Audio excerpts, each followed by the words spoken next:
Hey everyone, this is Dr. April Murdaugh here to talk with you about getting started investing. That is a hot topic these days. We know the market has been doing its thing. I always say what goes up must come down, and what comes down must go up.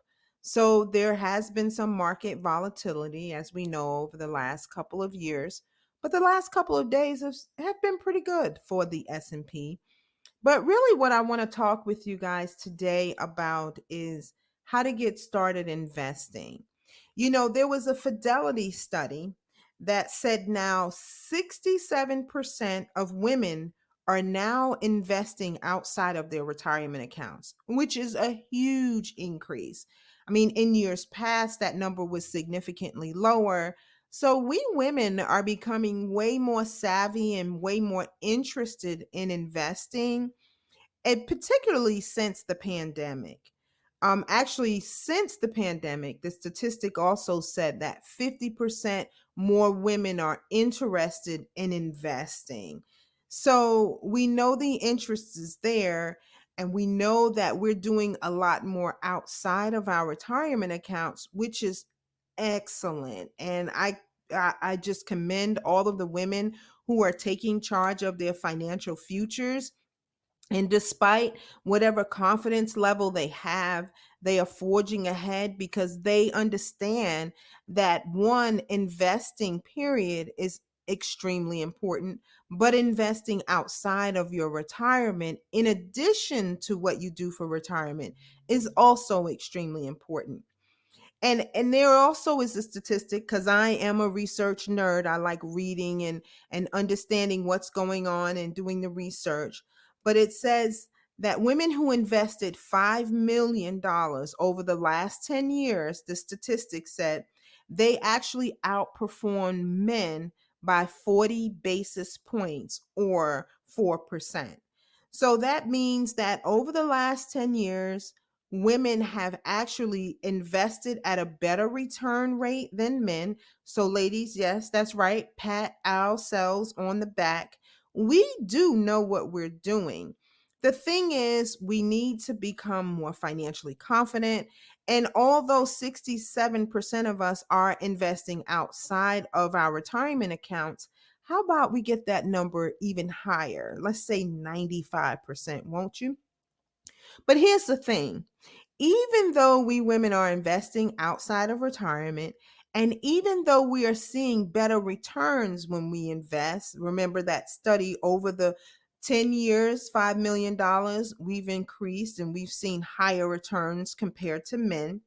Strangely, women feel more confident about being the CFO of their household finances rather than planning and investing for their financial futures. There's something like 28%, only 28% of women feel confident about planning their financial futures. So even though, we're investing outside, the confidence level just doesn't seem to be there. And so this podcast is about becoming a financially confident woman. And today I figured we just start at the foundation, and I'll share some basic investing tips for you to employ. And if you have questions after and you feel like you need more individualized attention or an individualized conversation, I'll share with you at the end of the podcast how we could do that. Okay? So let's start with number one. Now, I always tell people who come to me, if you are a W 2 employee, meaning you work for someone else, you really must be participating in your company's 401k plan. That is extremely important. So I cannot tell you the number of people that come to me that work, for an employer. They have a W-2 position and they are not taking advantage of that. If you are a business owner, then you can also open up your own retirement account, and you can open up your own things like a 401k or a SEP IRA. And if you have employees, there's a simple plan is called as well. So whatever stage you are in, whether you are an employee or a business owner, you really should begin planning and begin investing for yourself. And I know particularly business owners, we struggle with this. I'm a business owner. I work for myself. And a lot of times it's about, hey, listen, I am trying to get this business off the ground. And we know that as a business owner, every week, every month may look different financially. But one of the things that they always say is pay yourself first. And so this is the way you pay yourself first. You take a chunk aside and you put it away for your future. And once you begin to do that, you create a habit, and now you won't even miss it once you get in the habit of doing that. So whatever you do, the first step is to make sure you're participating in your company's plan. Or if you are a business owner, you make sure that you're participating or you start your own plan. And look, if you have to start small as a business owner, $50 a month, $100 a month, do it. It's better than zero. Okay. Now, as an employee, you can actually match. So if your employer has a plan where they say, a lot of employees say, we'll give you an additional percentage if you put in a percentage. So let's just say you're going to contribute 3% of your gross salary. So whatever the money is gross, you're going to contribute 3%. So let's just say, if it's easy math, you're going to contribute 3% of $100,000, right? And you're going to do that every time you get paid every year. So if you do that 3%, then the employer will sometimes say, well, if you give 3, we'll give 3. Or if you give 6, we'll give 6. Now, for those of you who are starting your first like big girl job or big, where they're offering you a 401k plan, listen, before you start getting into life with the bills and the house payments and car payments, while you're at home, if you are at home, or if it's your first job, start as high as you can to get as most of the match that you can. So if it's 6%, and they're going to match 6%, try to start out that way. But listen, for those of us, who may have families and may not be able to sacrifice that much out of your paycheck, start as low as you can, that makes sense, in a way that makes sense, and gradually increase over time. But I will tell you, if you give and your employer matches, you're getting free money from that company. So you're going to put in your 3%, and then they're going to put in their 3%. And that is going to be huge. So if you're giving $3,000 a year, your employer is going to give you $3,000 of their money, and they're contributed to that plan. Now, sometimes there are vesting schedules, which means they'll say, yes, we'll match, but they may require that if you leave the company, and let's say you leave after 2 years, you may not get everything that they put in. So you have to check the vesting schedule for the employer, their 401k vesting schedule. But if you're 100% vested, that means that whatever they put in the account for you, if you leave or when you leave, not only do you get the money you put in, but you get the money that they put in. So you get the benefit of free money. The other thing about this is money that is pre-tax, which means before the IRS gets your check, their tax money, the employer's 401k folks go in and they take that $3,000 off the front, off the top.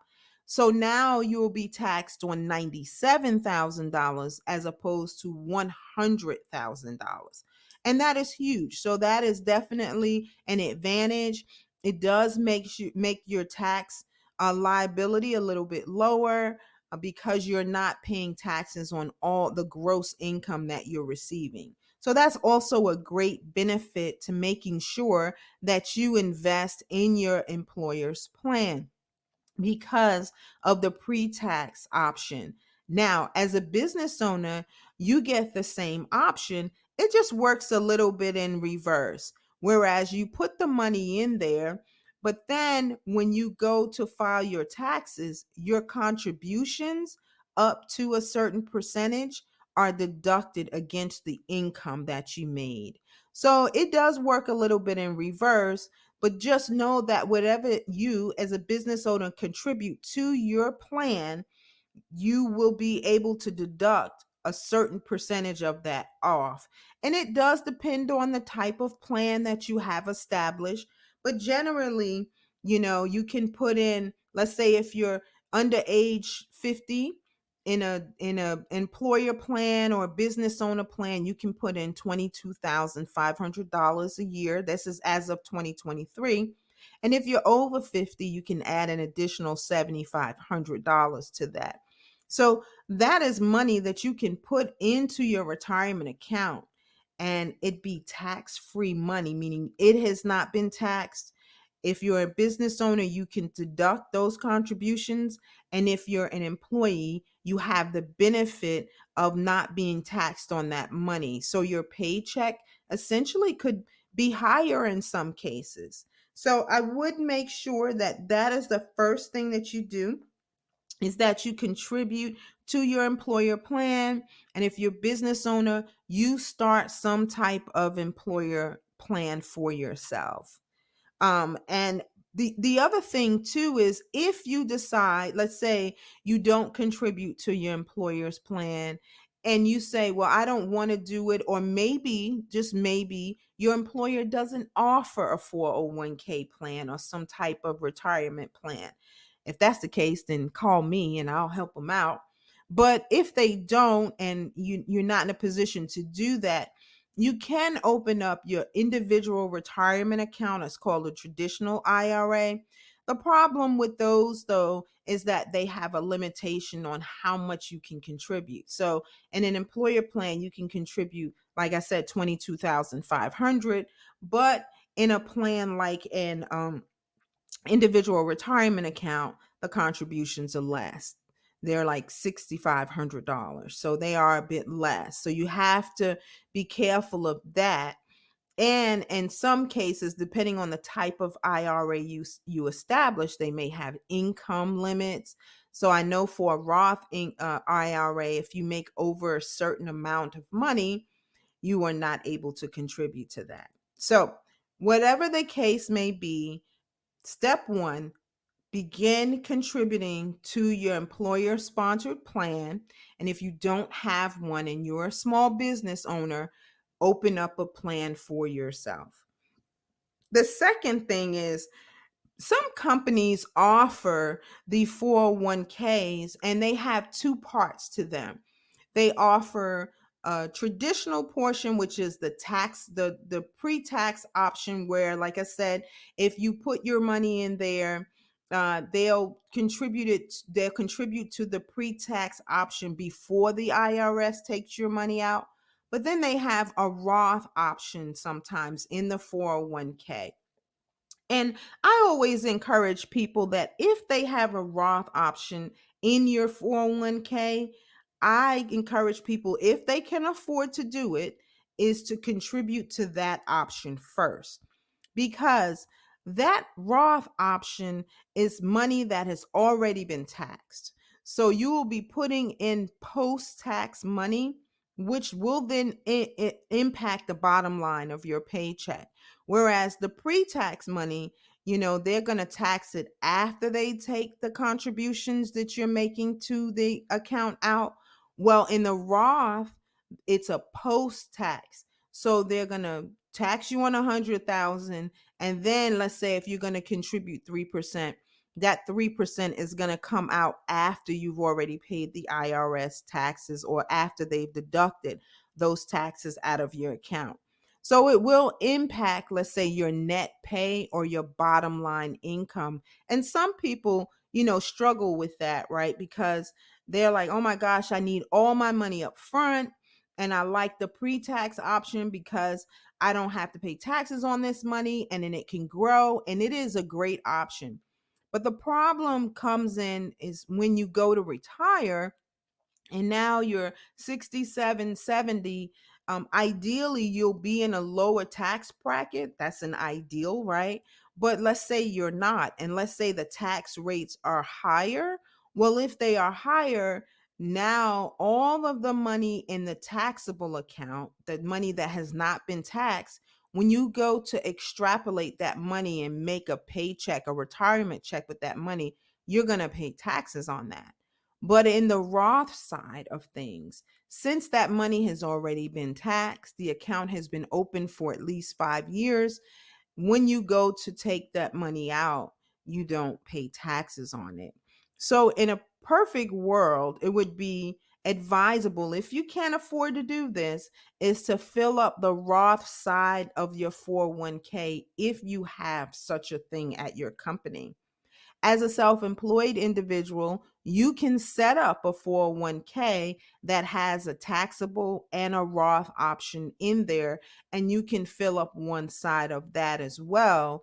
And, using the Roth side to put everything in the post tax side of the 401k so that when you go to take it out, you do not have to pay any taxes as well. So, second thing is, if your company has a Roth portion of the 401k plan, I say contribute there first. You can contribute the same amount to the Roth as you can the regular 401k. The only caveat, like I said, is the Roth will use after tax money. Okay. And the regular or the traditional side of the 401k will use pre tax money. So if you do, the Roth, just know that your net income, your take home pay is going to be lower. And you can play with those numbers. I have a client that I worked with, and we looked at it and we said, okay, let's test the waters with 4% and see if she can withstand a 4% after tax contribution to the Roth. And the cool thing is that her company still matched her Roth contributions. So that's also a big benefit. So she's putting in 4 and it's after tax. And then her company's putting in 4, of that money. And so I know that, you're thinking, well, gosh, I can't really afford that. But these types of investment strategies are really long-term investment goals, right? So you have to think about this, like Stephen Covey says, let's begin with the end in mind. What is the objective? The end is to live a lifestyle that you deserve in retirement. The end is to have the financial confidence that you need to have in throughout your life, but more importantly in retirement, right? The objective is to create and grow generational wealth. And so this little strategy, although may hit you up front and it'd be like, oh my gosh, it may pinch me a little bit financially. One, if you do it, I believe once you get in the habit, you won't even feel it. You will adjust your lifestyle to suit. And two, you have to focus on the goal, the end goal. So that's also something that I recommend. So that would be the second thing. And then, sometimes I say the third step is, if you have more discretionary income, so let's just say you're maxing out your 401k contributions and you still have some more discretionary income. Well, you can open outside accounts as well. Okay. So you can open like a brokerage account where you can start doing some investing there, buying stocks and bonds and ETFs in there. And if you have some discretionary money and you still want to continue to invest, but do know that's usually going to be after tax investing, and those contributions will be after tax. And you also, if you decide, let's say, to open up another type of retirement account, you do have to be careful because there are some tax implications. They usually look at everything you're contributing to all retirement accounts, aggregate that, and you can't go over the limits. So you have to be very careful of, let's say, opening up an additional individual retirement account or outside Roth or something like that when you are contributing to your employer's plan. So I will say though, if you have discretionary income, this is another way to leverage that income. I say all the time to my clients, listen, we're here to take our money and our money needs to make babies for us. So once you're contributing to your retirement account, it's out there making babies, not literal babies, but money babies. And then once you have done that and maxed that out and you want to continue to invest and by all goodness, opening up a brokerage account or something like that nature where you can invest and you can do maybe some more individualized stuff for yourself, that will be a good option, or I say a third option as well. Now I talk to people, and I'll be honest, a lot of my clients are women who have had some sort of life transition, executive women, women business owners, women medical professionals who have had some kind of life transition, maybe been through divorce, became a widow, have maybe lost some things in their life. I know for me, I've lost everything in my life 3 times. And so I've kind of had to rebuild and rebuild. So honestly, I kind of know a little bit what I'm talking about, because not only, just doing the work, but then my own personal experience. But so to that point, I don't really work a lot with women who have or want to plan for college. Now, my clients do typically have teenagers and that sort of thing, and they are concerned about planning for college. And so, with that in mind, we usually try to set up college accounts. And so, a 529 plan is another cool way to invest for your child's college plans. And in a 529, you can invest in accounts like that have stocks and bonds, and it can have a myriad of different investments inside of there.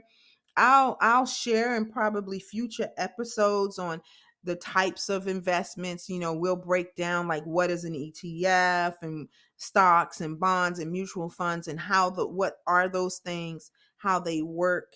And but another type of investment strategy is a 529 plan, which is a college plan. You sometimes have to be careful. There is a difference between a 529 plan and a prepaid college plan. 529 plans are just a buildup of money. You can use it for college expenses only. So if junior decides that he does not want to go to college and you have this 529 money, you can pass it to another sibling or a relative who is in college. But if you decide to use that money for yourself or other than college related expenses for you or for junior, then you're going to pay taxes on that money. So on the gains there. So you've got to be very, very careful about that. Another way to invest is, I know it may seem quite unorthodox, but I do sometimes what I call life insurance retirement planning for my clients. And that is another way to invest. It's almost like setting up a bond portfolio. With bonds are typically a lot more safer investments. They have pretty steady rates of return. So safe, I shouldn't say safe per se, but their returns are not nearly as volatile as the stock market. They're pretty steady rates of return, and it allows clients a lot of times to purchase a life insurance policy on themselves, on their children, and fund the life insurance policy up to a certain limit and build up actually tax free money in the policy that they can take and use for whatever they want. So a 529, as I explained earlier, has limitations, right? It only can be used for college planning, college expenses. But if you decide to use it for anything else other than college related expenses for the beneficiary, or if you have to forward it to someone else who's going to college, you're going to incur a tax problem. But in a life insurance policy, you don't have that. I call it a forced savings. So you're paying your premium, and a portion of that is being set aside into an account, and you're getting credited either by dividends or an index is tracking maybe the index of the market and crediting that to the cash portion of the policy. And you're like the bank of you. So if you want to take that money out and you want to do whatever, you want to remodel the house, you want to use it for retirement. I do it a lot for retirement, build up a bunch of cash in there, and then turn around at retirement and make the policy pay me, or I'm now paying myself my retirement check from my life insurance policy. It is a loan feature, so you are taking a loan against the policy for yourself. But again, it is tax free, so you don't have to pay any taxes. And in some instances, you don't have to pay the loan back. It just will be deducted when you pass away from the face amount of the policy. So there are people out here who build those creatively, and again, for the tax-free benefit of having that, that is another investment strategy that a lot of people don't talk about, or maybe they do. I think I've seen some things like on TikTok and all that, and everyone has their opinion on that. I say go to someone that is licensed, that is a professional, that understands how to create these strategies for you, so that you don't have any problems and tax implications, and everything is just structured properly. So you need to definitely make sure of that. And another type of investment is what I call annuities. What are annuities? I don't call them annuities. They are called annuities, excuse me. And what that means is I call them private pensions. So you, as the person, the owner, you actually set up a pension for yourself. And for those of you who may not be familiar with pensions, that's like when you worked at you heard of the car plant in Michigan and Detroit, the Ford, everyone worked at Ford. And then when they retired, Ford said, hey, we guarantee that we're going to pay you $500 a month until you die. Well, that is a pension. Well, you don't have to work for a company to set up your own private pension. You can establish that right now. You can set it up where you put money in, the money grows. You can do it, you can add to it monthly if you like, or annually if you like. And then when you want to access the money, you can turn around and make that money in that annuity pay you for the rest of your life until you die. And in some cases, if there's money left in there, then the beneficiary will get it. If some cases, there'll be a death benefit, so they'll get the balance in the form of a death benefit.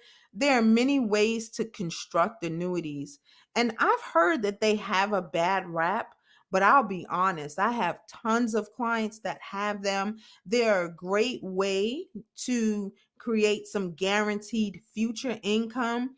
The major caveat to annuities is you are locking your money up for a specific period of time. So this is not like a brokerage account or 401k. You can't take any loans against it. You put it in there for a certain period. It builds, it grows, it's interest credited to the annuity. And then when you either retire or when that time frame is up, then it's called the surrender period. When the surrender period is up, you can take the money out of the annuity and you can use it if you want to, or you can take it and put it into another one that would give you guaranteed income if the one that you have it in doesn't provide that for you. The main caveat for annuities as well is that not only is there a surrender period, so sometimes they can be, generally 9 years would be the longest surrender period I would have my money locked up. If it's more than that, I get a little nervous about that. And if you decide in that 9 years, let's say, that you need your money, they have something called a 10% free withdrawal on most of them. So that means that if you had 100,000 in there and let's say year 3 you needed some money, you could take 10% of that out. It will be taxed, right? Because this is a retirement product, so it will be taxed. if you've put retirement money in there, let's just say. If you put it in retirement money in there will be taxed. And also, when you go to take guaranteed income, depending upon the way it's set up, you will also pay taxes on that money. So that pension check that you're creating for yourself, in a lot of cases, will be taxed. So annuities, or what I call private pensions, are another strategy for investing. They're another investing strategy. Now, they have other investment strategies we're not going to get into too much now, but we have gold, we have futures, which are, futures are commodities, options.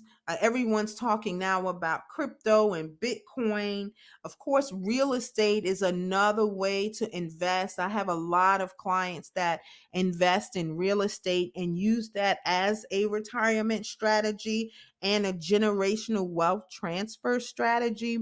So that is another way. In fact, we'll have a podcast. I'm going to have a real estate investor come on and talk to us about how they do it. And I'll have a realtor come on and talk to them about how they work, talk to us about how they work with the clients.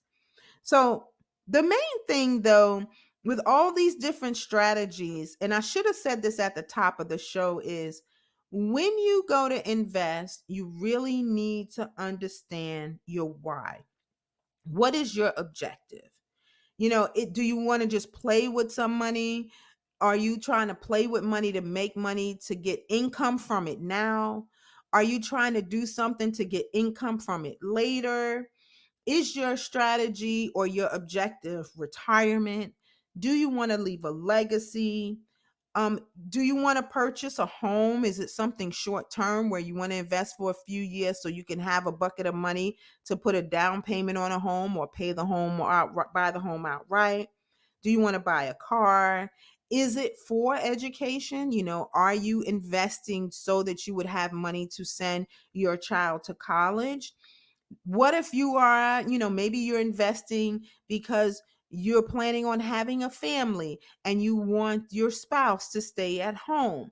And so you need to create some sort of income for them while they're at home. That could be a why, your why. Maybe caring for elderly parents.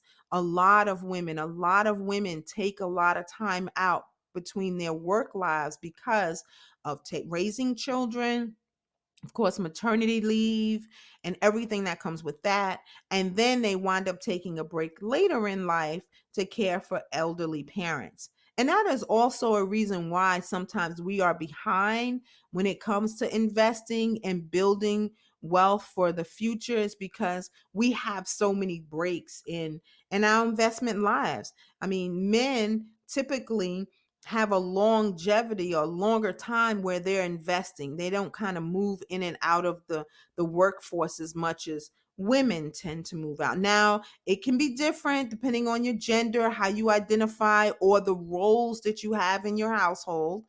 There are stay-at-home dads as well as there are stay-at-home moms. So it's not necessarily all of them, but statistically, we've seen that women actually do more of the staying at home, and they lose the ability to have to invest for longer periods as opposed to their male counterparts. So I hope I gave you a good overview of, getting started investing. I know it is a lot of information, and I'll be honest, there are some things you can do on your own.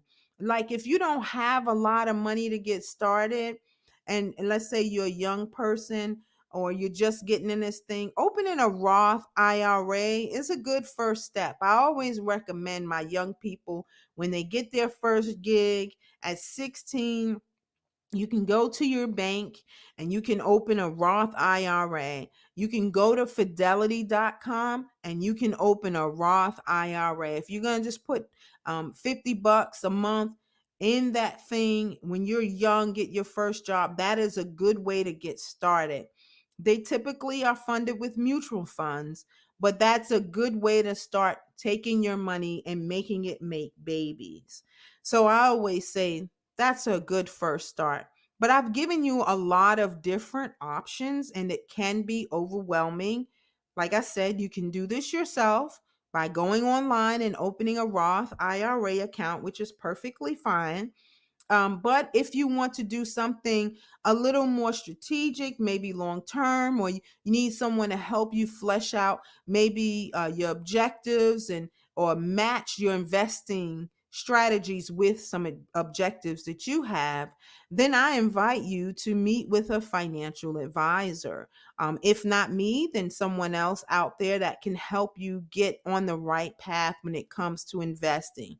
Because one of the best ways to create and grow generational wealth is to take your money and make it make babies. The other way to become a financially confident woman is to start. Listen, fear will hold us back. Avoiding it will not make anything change. You have to step out there and you have to get started. And having someone to hold your hand, to not judge you because maybe you haven't started as young as 16 or 21, or maybe there's been some time and you haven't participated in your employer's plan. But I will tell you, the best way to gain confidence is to get started. So, if you feel like you're behind the eight ball, I say stop the self-shame, stop the judgment, and just start. Check with your employer's plan and see what they have. Try to do your best to match what they're willing to match.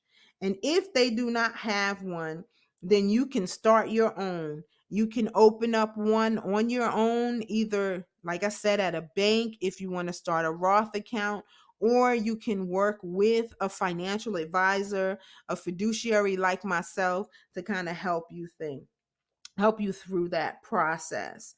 So, I hope that you found value in everything I shared with you today. If you want to chat more on an individual level, if you want to discuss with someone your why and help someone help you create an investment plan that is aligned with your why, that someone that won't judge you, someone that will hold you accountable, but someone that really wants to see you succeed and help you become financially confident, then you can reach out to me at Woman to Woman Financial.